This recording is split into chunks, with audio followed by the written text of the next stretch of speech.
the meeting of the Bethlehem Revitalization and Improvement Authority on Thursday, October 19th, 2023. Roll call. Ms. Taggart. Here. Mr. Philippos. Here. Mr. Andres. Here. Ms. Collins. Here. Ms. Carner. Here. Ms. McHale is absent. And Mr. Jobs will be here shortly.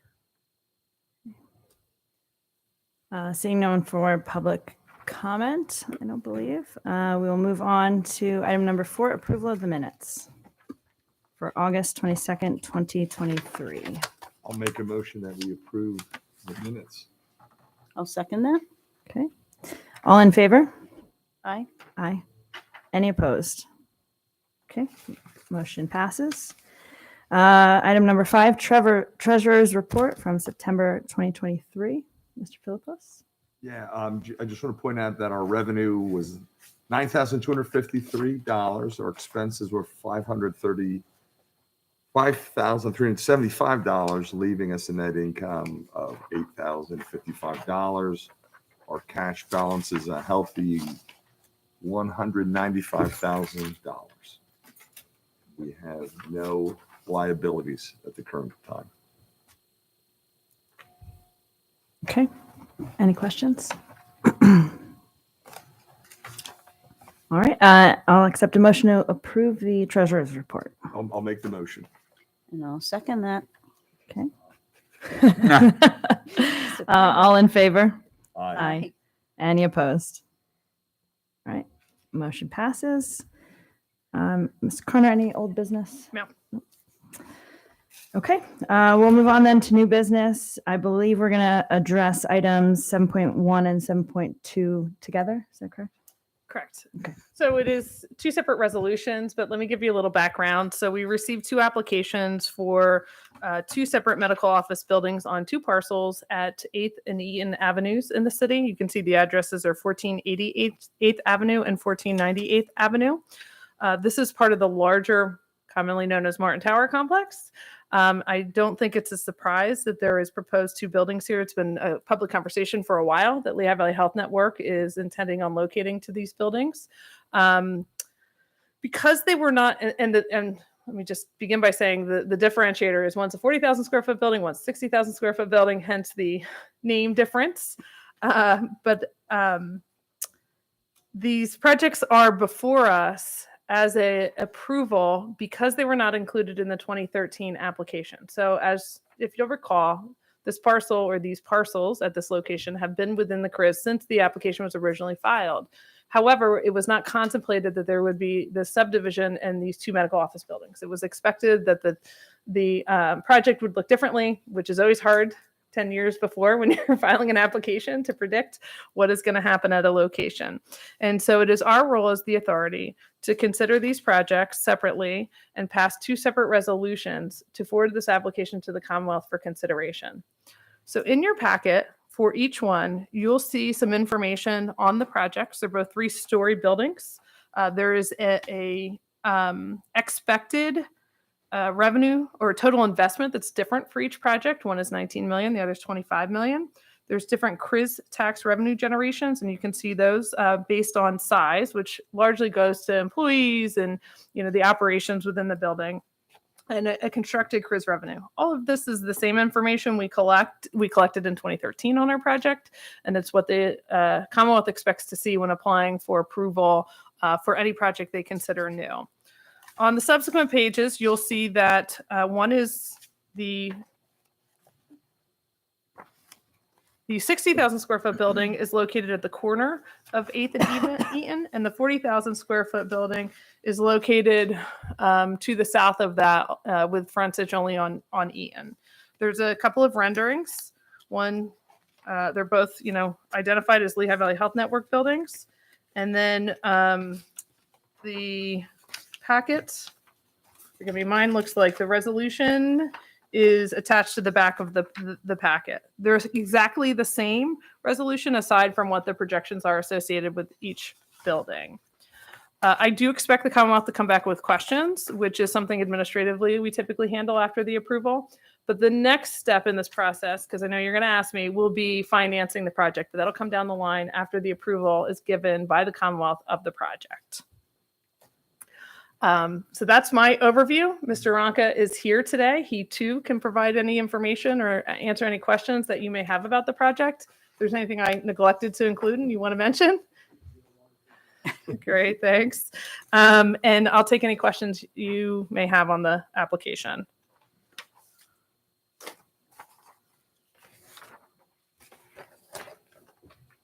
So you said the state would probably have more questions.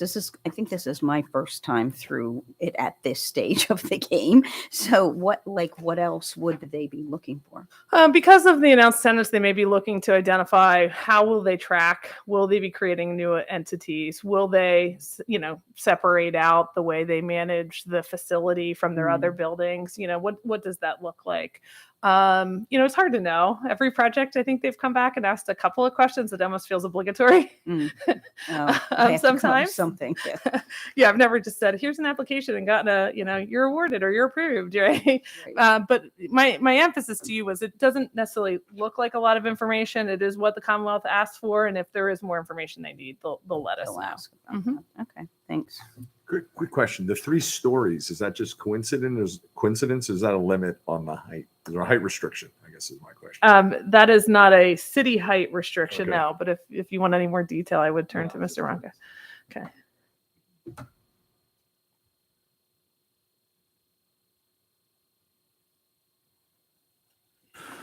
Any other questions? Okay.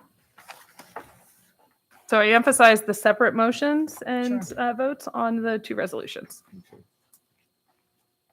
Okay, so I suppose we will start with item 7.1, Resolution 2023-01. Is that a motion to approve the resolution? Sure, I'll make that motion. Okay, thank you. I'll second that Second. motion. All right. And all those in favor? Do we do all in favor? You have to count them out. Yeah. No. All in favor? Aye. Aye. Any opposed? All right. Motion passes. And likewise for item 7.2, I'll accept a motion to approve resolution 2023-02. I'll make that motion. And I'll second And it. a second. All right. And all in favor, please say aye. Aye. Aye. Any opposed? And motion passes 3-0. Okay. So Laura, I don't have any questions on these, but Mr. Ronca, while you're here, I was just curious about the rest of the site. I mean, these have been pretty public. Progress on the rest of the site? Say daily. That's what the city on different options as well. So we'll have substantial housing there, probably still a couple of more commercial uses, but it's a little bit of a Rubik's Cube. Mm. Trying to get all the colors to match up. So, but it's in motion. Great. Thank you. All right.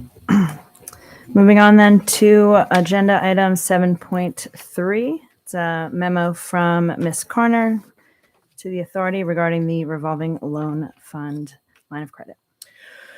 So at the risk, I'm going to probably restate some of the information that's in the documents in front of you. I'm pretty excited about this prospect. This was something the legislature moved to allow CRIS authorities to do in last year in 2022. It allows us to establish some kind of fund to help with businesses within the CRIS that I believe is a little more geared towards tenants, small business assistants. Certainly, while all of the requirements of the CRIS, which include, kind of capital investments, are applicable, what this does is allows us as the authority to put a program in place we don't currently have. So, what we envision, and I say we, the team at the city has been working on this for a number of months, is this authority allowing us to enter into a relationship. Good timing. Just so you can abstain. Yeah, I was just gonna say, you missed the ones you could vote on, Mark. Pretty efficient. What this does is allow us to establish a relationship with Fidelity Bank, which is the commitment letter in front of you, to create or to establish a revolving line of credit, which would give us at any one time up to $250,000 for the authority to, again, use to incentivize business development within the CRIS.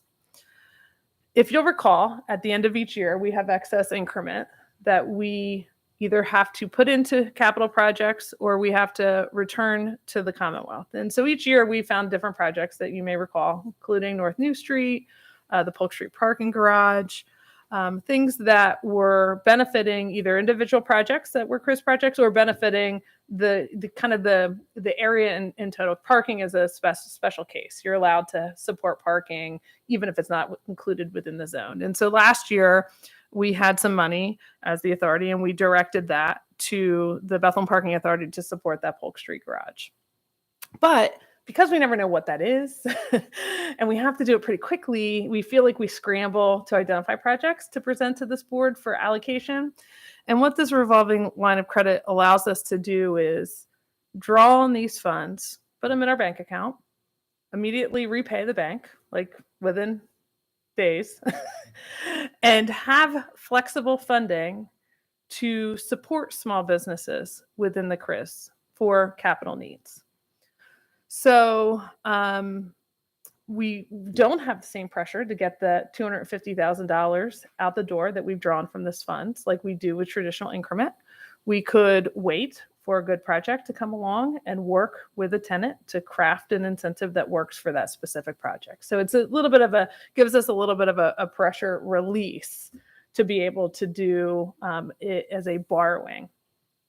It feels a little silly at times to say we've got to borrow to be able to then keep some money to, invest it in tenants, but that's the way the legislation was contemplated. We get this money in the beginning of November, we get it out the door before the end of December, but for a program like this. So we identified several banks and issued what you see on the back of this sheet. I think in your packet, you see my memo, but on the back page was the concept paper that we started to distribute a couple months ago. And so we worked with a couple of banks to try to identify who could partner with us for this initiative. And so and I speak for Chris Jones, myself, and Heather Rambu, who worked on this in the city, are endorsing the commitment letter from Fidelity Bank in an effort to, provide you with details on what this entails. You see everything that we traditionally see on a CRIS debt around interest rate, amount of the note, repayment terms, and so forth. We would establish an account with the bank for this $250,000. We currently bank with them, so it's an existing relationship, as you're aware. The one thing they're asking for is security for the account that houses our fee revenue. So the 195 that John had referenced in his treasurer's report is what they're asking for a security interest. Now, when we get this money and we repay, that kind of goes away. It's only if we're not repaying these dollars. And then you can see what the, standard prepayment penalty, fees, expenses, condition, and so forth. I can't stress enough that it is important to establish this line of credit and allow the solicitor and the chair to work to sign to approve the paperwork and sign the documentation to get this in place, because we'll get our increment sometime in the beginning of November, and we're going to want to turn around and draw these funds before the end of the year. I expect step 2 in this process is us coming back to you to say, here's the program, here are the guidelines, here's what we're going to publish so that potential tenants can look and know that it exists, and we can engage in conversation with both the tenant and the property owner. And then the third step would include coming back on each individual project, right? I don't envision that we're going to be able to do anything that grants money out the door that doesn't involve the authority's approval. So step 1 in a 3-step process, which is to establish the relationship with the bank and secure the line of credit. That's it, my presentation. Happy to take any questions from everybody but Mark. Quick question. Mechanically run through this for me. We borrow the money. Yep. And then pay it back with increment, and then we're just going to hold that money till a worthy project comes along. Yes. Okay. That's what I thought. Just wanted to confirm. Thank you. Yep. Do other zones do things like this? I guess I'm trying to figure out where they Lancaster. came from. Yeah, Lancaster was Lancaster's a zone with a lot of businesses in it. A lot of businesses that are forced to report. They participate. They turn, they are kind of obligated, to the zone, but didn't traditionally receive anything from the zone. And so Lancaster really pushed to create a revolving loan fund so that they could put CRIS dollars into businesses that wanted to reinvest, those that were established and had been there and might not have growth plans, but might have equipment purchases or, large scale renovations. And so they worked, hard. We were supportive, but really didn't have a project, or the same scenario here. And so they worked for a while to establish this with the legislature. And, these changes only come if they open up the fiscal code, and that happened last year. And so they were able to get the program established. We've talked to the Department of Revenue about it. They have said, yes, borrowing is the way to go. And so, but they're, as they traditionally are, very scant on any kind of details. Like, it's not like there's guidelines, so we'll probably poach what Lancaster's done and, learn from their successes. Okay. The grants could only be used for businesses within. Yes. Okay. Yeah, And we will could. they be notified of the program? That's what I was going to Can I talk to ask. him? How would I'm talking I about can the ask the program, question. not I about. have the same- I have the same question. Okay. Yeah, certainly. We will. Sorry, just having fun with you. We will, once you guys approve what the program will look like, we will certainly Mark. publicize it, put it on the website, talk to tenants. I mean, not some, it really depends from project to project, what they're going to look like and whether or not it's worth. I do think we want to be supportive. We don't necessarily want to lead it. We want to make sure that the parties, including the beneficiaries, such as a landlord, are engaged and also incentivizing the location. We don't want to replace anything that's currently being done. This is my opinion. I don't think we want to replace anything that's currently being done. And so I really see this as not just a relationship between this authority and the tenant, but a kind of understanding of the three parties, the owner, the tenant, and the authority coming together. Okay. All right. I will then accept, let's see here. So, yeah. So I put some language that I was trying to channel out a little bit in the bottom of my memo that I'm asking the authority to authorize the cash secured revolving line of credit from Fidelity Bank so that Bria may draw the funds and use the excess increment to repay the note. I don't know if Everybody that's, see that? The it second to doesn't last. also See include it the under language the of draft there. authorizing the solicitor and the chairperson. And Say that again. What was the I last think- part of that? normally we also authorize the solicitor and chairperson to approve the documents or some I looked to Ed to define That's that fine. for us. So if you look, if someone wants to make Alicia's memo, the second to last line, authorize the authority to have the authority authorize the revolving line of credit from Fidelity Bank. And for the chairperson to execute such documents as necessary as may be approved by the solicitor. Is what I would add to that. I just want to ask one question before that motion is made. We very much want to authorize the documents and draw on the funds. So does the draw on the funds need to be included in the motion? I think that is in there, right? That's not what he said. It is I in meant here. to that You I meant wanted- to add to that Okay. sentence there. Okay. Correct. All right. Sorry to. Sorry, correct. So, yeah, I would make that motion. Don't ask me to I was repeat just it, but gonna I ask you to will. do I do understand it. Yeah. I would like to second that motion. All right. All in favor, say aye. Aye. Aye. Aye. Any opposed? And one abstention. So the motion passes 3-0 with one abstention.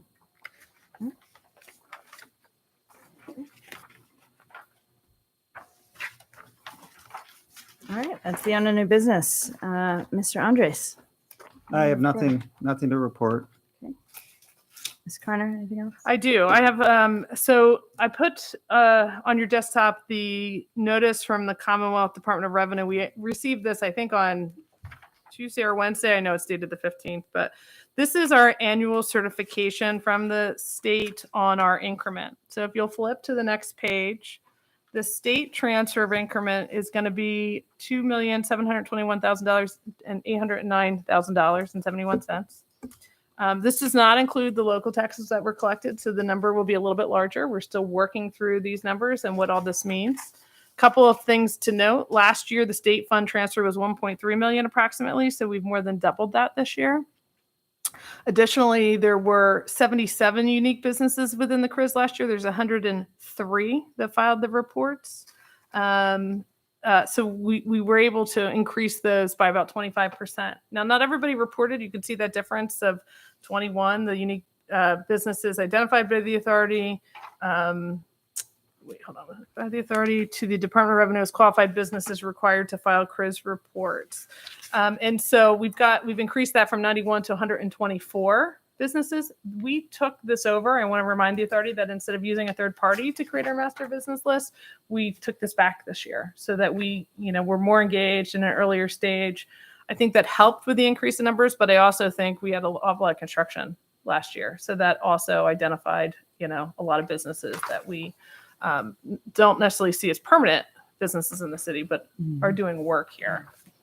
So I didn't expect, this was not included on the agenda as a formal item. There's no action necessarily for the authority, but just thought you might want to know of the increase in revenue this year. Very quick question for the 19 or 21 businesses that didn't report. Well, what's the city doing to get them to report? I think I started to lead you down the wrong path, John. I think Oh. it is unique businesses within the CRIS that filed by the deadline was 103. It implies that there were 21 that didn't. I don't think the list was that long. So I'll go back and double check that. There were a couple contractors that, we put on the list. We knew they do work here, but they didn't file. There are a couple of property owners that were on the list that didn't file. And so sometimes it's because they have nothing to report. So they think, why should I file? Okay. But we do like to see compliance from all of them if possible. Do we have a mechanism to follow up with these businesses? We don't. The Department of Revenue has the ability to fine them $1,000, for instance, which, if you're not supposed to pay anything, $1,000 might feel like a lot. If you're supposed to pay a lot more, it feels like Nothing. Yeah, I guess. It's money they're collecting anyway, so it's not like new fund transfer. But if it's complicated and you're going to pay somebody more than $1,000 to do it, I guess it kind of, We really rely though on we'll create the business list, we'll get the information out, but we rely on those property owners to force compliance of their contractors and tenants. Right? They're the ones who can put it in their contract to say, if you don't file, I don't get the money that you've generated here. So we do see some that are zeros because of zero filings because they didn't really generate any state tax increment and they're compelled by their the project they're working on, but others are a little less engaged on that front. So Alicia, the calculation of increment, is that the number we were just talking about? It's 97,803. That's a great question. So what are they telling us here? I usually look at the fund transfer and, But I guess, increment the question calculated is on how a much what's the increment that we actually get to keep? We keep the $2,721,809 at the bottom of the page. So that'll come to the authority. We then, as staff, will dive into those numbers and identify which business that filed goes with what project. We then, based on our funding agreements, we will transfer the percentage of increment that project is entitled to based on those businesses that operate there. And that is something that Chris and I will spend a lot of time over the next couple of weeks looking at, and then transfer the funds to the debt associated with each project. And then the delta is the amount that can then be used for these projects. There is. Admin. Are you talking about these projects? Yes. So there are two things that you'll see. One, we'll transfer money for administrative fees, and we've historically 5%. Yep. And then the second is things that we've negotiated as ours to keep, or if we have a project that doesn't have a funding agreement in place, we get to keep all of it. And that's what goes to the revolving line of credit. So back to my initial question, do we know what this calculation of increment means?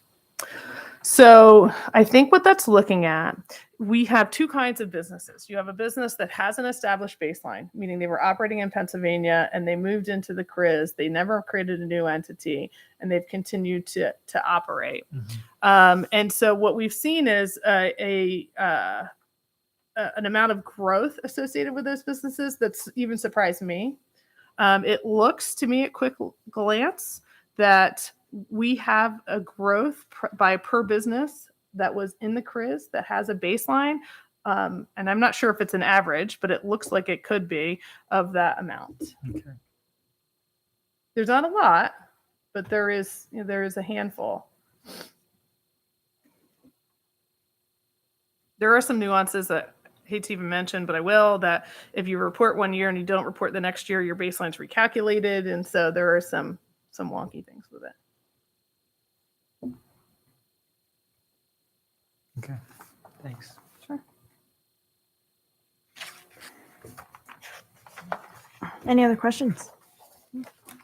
Oh, it's just good to see it increasing. You know what I mean? Like it's working, Doubling. right? All right. Well, the next meeting of the Bethlehem Revitalization and Improvement Authority will be November 2nd, 2023. And I will take a motion to adjourn. I'll make that motion. I'll All in second it. favor? I Look at Mark. Like, let's have record of his apologize for being late. Meeting There was an adjourned. accident. Mark,